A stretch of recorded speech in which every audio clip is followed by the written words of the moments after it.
आदाब नमस्कार, मैं जरीन। लखनऊ की रैली में भाषण से ज्यादा भीड़ की चर्चा हो रही है। खुद मायावती ने कहा है कि आज भीड़ ने पिछले सारे रिकॉर्ड तोड़ दिए। लोग इसे नोट कर रहे हैं कि 13 साल से सत्ता से बाहर रहने के बाद भी बसपा इतनी बड़ी और व्यवस्थित रैली कर सकती है। उत्तर प्रदेश के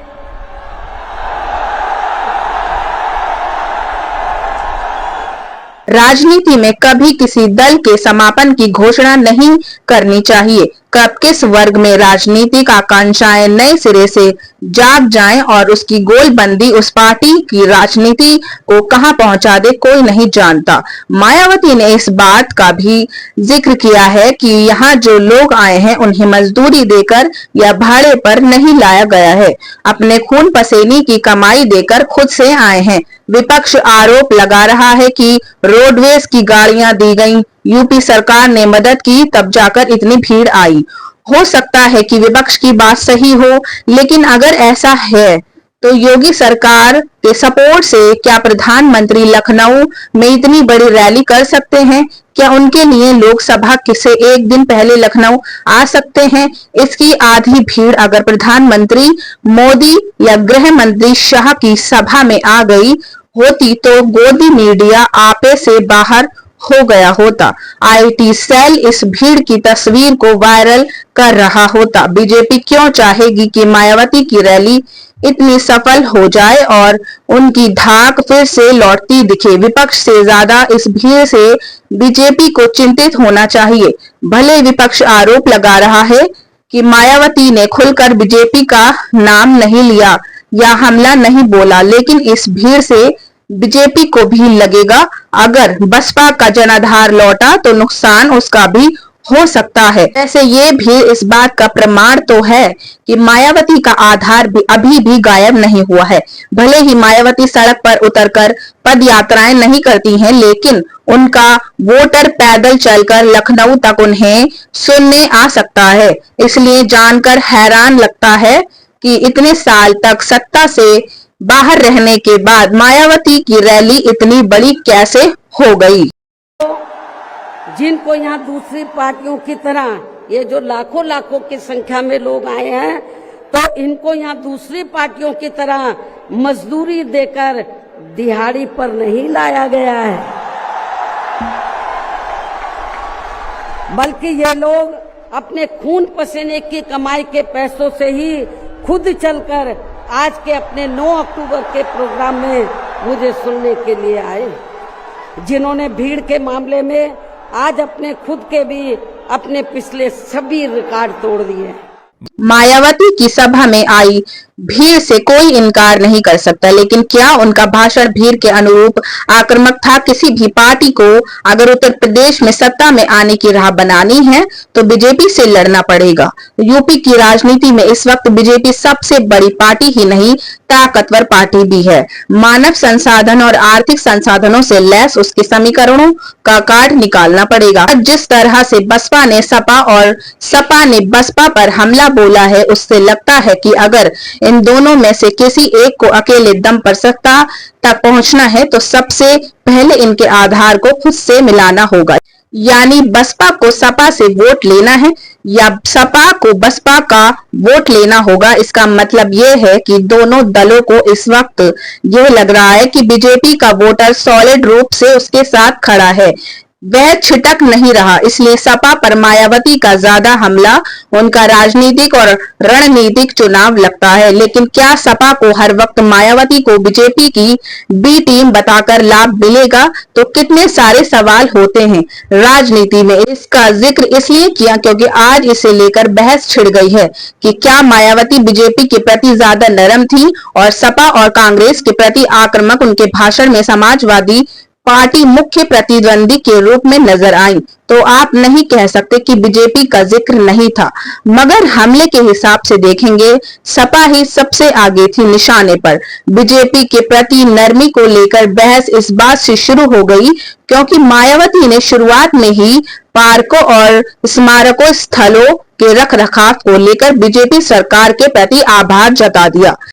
यूपी में हमारी सरकार थी और ये मान्यवर श्री कांशीराम जी के आदर सम्मान में ये जो विशाल स्मारक स्थल जब बनाया गया था, तो हमने उसी समय हमारी सरकार ने ये व्यवस्था की थी कि हम देखने वालों के लिए इस पर हम टिकट की व्यवस्था करेंगे और इसका जो पैसा आएगा टिकट का, तो वो किसी और मद पर खर्च नहीं किया जाएगा, बल्कि जितने भी उत्तर प्रदेश की राजधानी लखनऊ में जो स्मारक बने हैं, पार्क बने हैं, तो उनके रख रखाव पर खर्च किया जाएगा। तो ये हमने व्यवस्था की थी। लेकिन दुख की बात यह है कि जब वर्तमान भाजपा की सरकार से पहले यहाँ सपा की सरकार थी, तो सपा की सरकार ने उस टिकट के पैसे को दबा कर रखा, एक पैसा खर्च नहीं किया इनके रख रखाव पर, और हालत बड़ी जर्जर हो गई थी स्थलों की। यही नहीं, और भी स्थल थे, पार्क थे, उनकी हालत बड़ी खराब हो गई थी।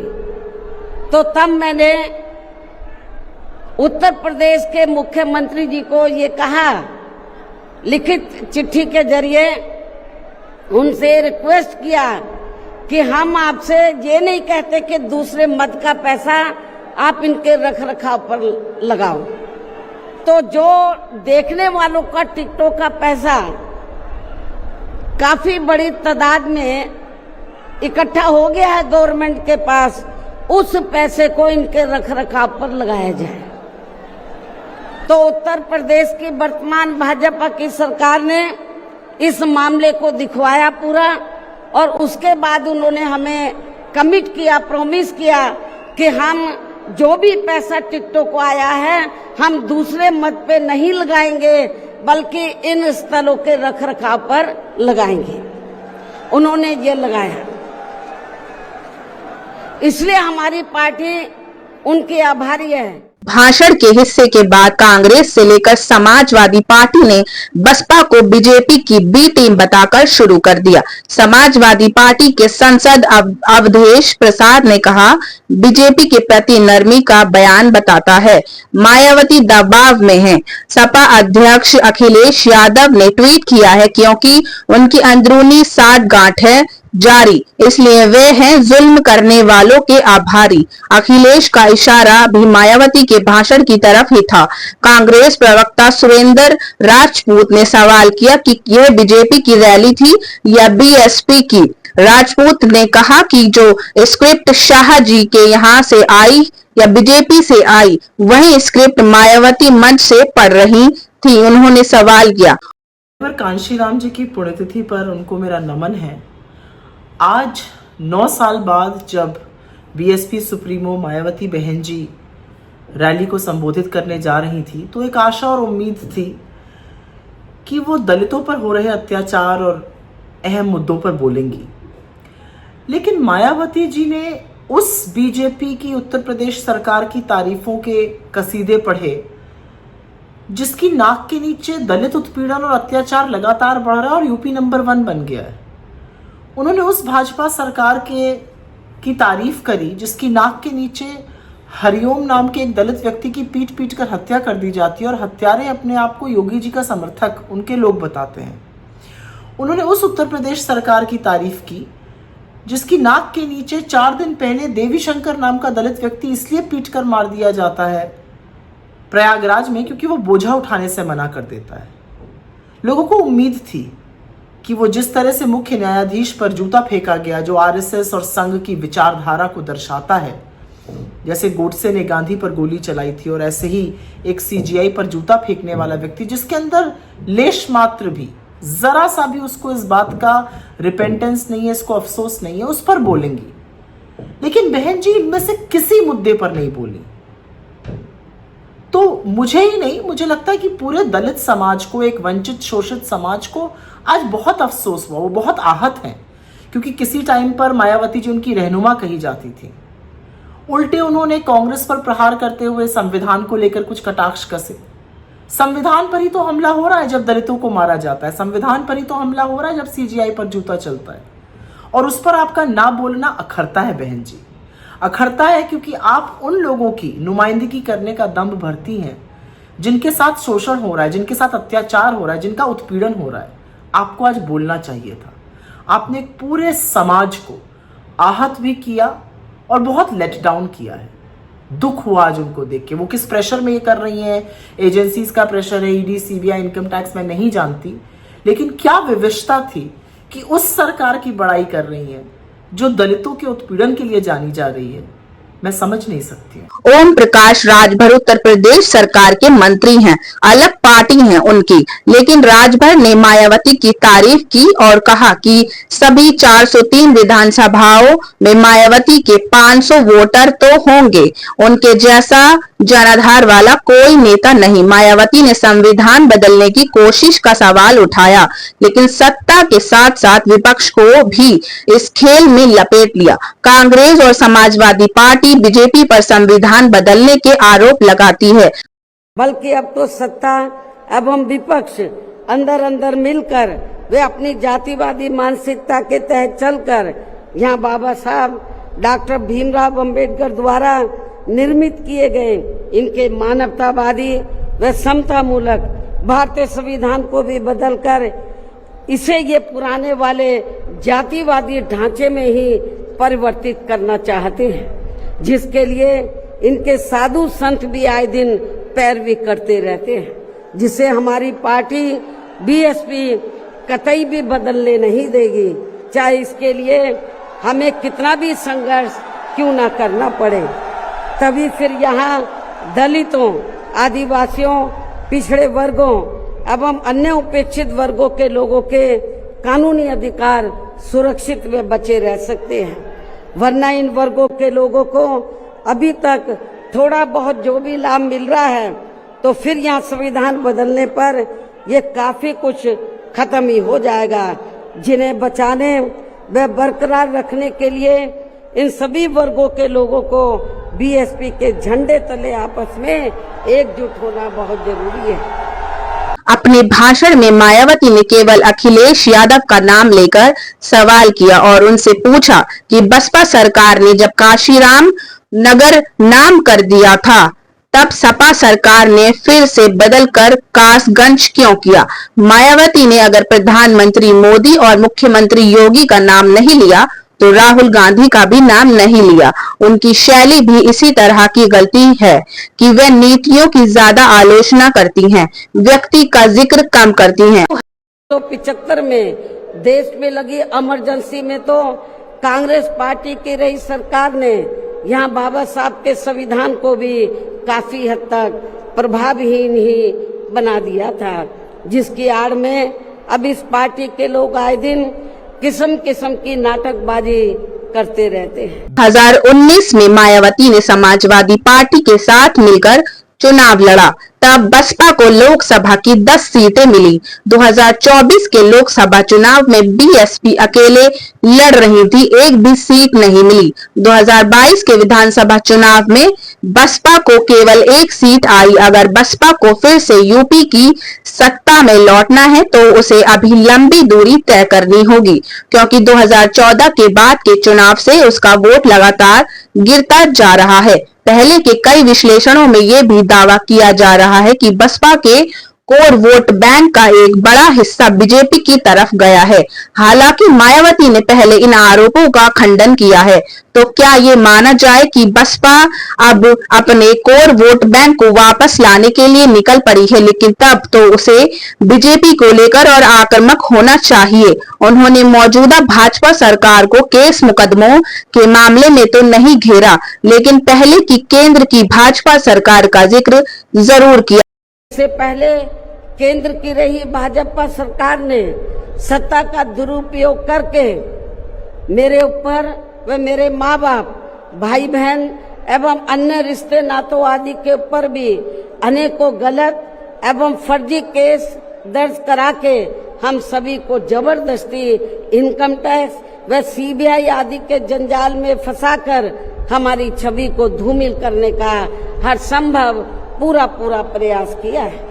इसके साथ साथ आगे चलकर इन सब मामलों में केंद्र की रही कांग्रेसी सरकार ने भी हमें न्याय देने के बजाय बल्कि काफी उलझा दिया था और तब फिर हमें इन सब के विरुद्ध माननीय कोर्ट में भी जाना पड़ा है, जहां हमें न्याय मिला है।